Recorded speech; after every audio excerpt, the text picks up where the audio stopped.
Hace unos días les contaba cuál es la situación actual de la Luna y muchos de ustedes mostraron interés y preocupación para esperanza de todos, diría yo.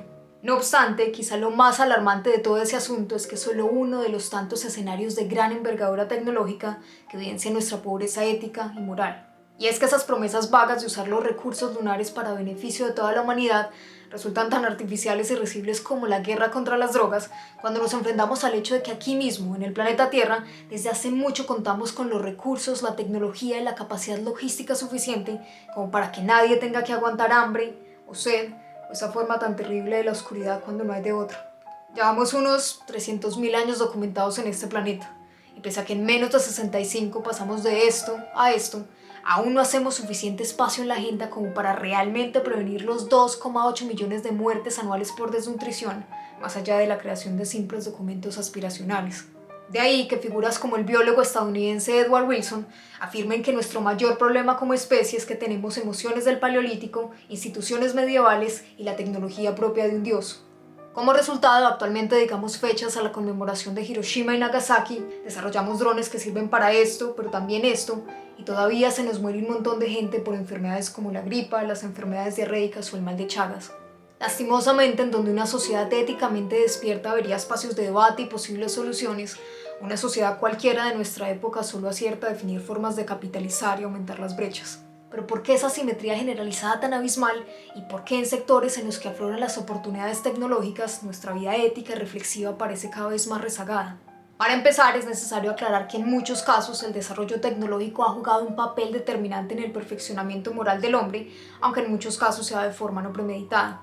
Está el caso de invenciones como el tren y la imprenta que nos permitieron expandir nuestro horizonte en más de una forma al facilitar el contacto con otras ideas y culturas y por consiguiente con otras respuestas, interrogantes y consideraciones en torno a la pregunta de cómo deberíamos vivir, por ejemplo. Eso innegablemente aceleró niveles de conciencia que de otra forma nos habríamos tardado muchísimo más en alcanzar. Y ahí no se quedaron las cosas. A fecha de hoy, obviamente, también es posible encontrar apuestas tecnológicas dignas de aplauso. A mí, por ejemplo, me gusta mucho un proyecto llamado Precious Plastic que comparte de manera gratuita los planos de dispositivos de reciclaje para que la gente los construya y los use en emprendimientos sostenibles en todo el mundo. Entonces no se trata de satanizar el desarrollo tecnológico ni nada por el estilo. Hay mucho de loable en la invención tecnológica, el problema es que desde hace varias décadas en sectores como el armamentístico, el de la minería, el farmacéutico, la medicina y las comunicaciones, alcanzamos la peligrosísima combinación de tecnología de punta y muy pocos escrúpulos. No es lo mismo ir quedados en sensibilidad y cuestionamiento ético cuando el avance más radical que se tiene es un carruaje que cuando se cuenta con armas de destrucción masiva, por ejemplo. En ese sentido, el panorama se hace cada vez más tenso porque, parafraseando a Rebecca Young, la tecnología no tiene ética, pero la humanidad depende de que la tenga. Es decir, ya sabemos que como especie podemos materializar ideas bastante ambiciosas, pero ¿ambicionamos cosas cada vez más sabias? ¿Enmarcamos el desarrollo tecnológico dentro de una visión holística o funciona más bien como una especie de cuerpo aislado casi únicamente sujeto a cálculos comerciales? Las respuestas no son alentadoras. Claramente es de esperar que el desarrollo ético no evolucione bajo los mismos parámetros ni al mismo ritmo, porque no es algo que se dé de forma lineal y porque involucra dinámicas paulatinas, entre otras cosas. Pero en un contexto de angustia económica, infoxicación y crecientes tendencias nihilistas como el que vivimos actualmente, esas dinámicas se hacen muchísimo más lentas e inusuales.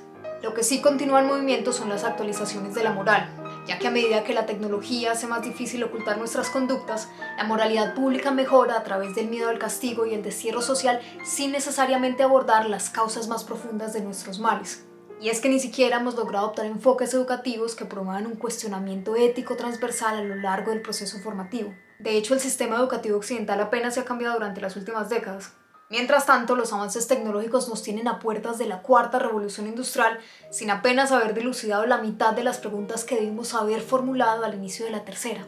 Nada más pensemos en las estadísticas sobre el impacto de las redes sociales en la salud mental y la capacidad cognitiva de los usuarios.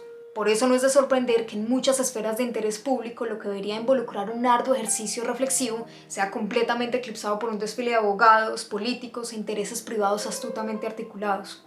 ¿Qué deberíamos hacer entonces? De acuerdo a filósofos como Edgar Roy, es importante combatir la tiranía de la abstracción y otras formas de entorpecimiento de la acción responsable a fin de generar una visión interdisciplinaria que responda a la naturaleza altamente compleja de nuestras sociedades. La idea es que superemos nuestra dependencia absoluta de la legislación para obtener cambios tecnológicos saludables, considerando que muchas veces, cuando finalmente se sanciona una regulación, la tecnología en cuestión ya ha cambiado.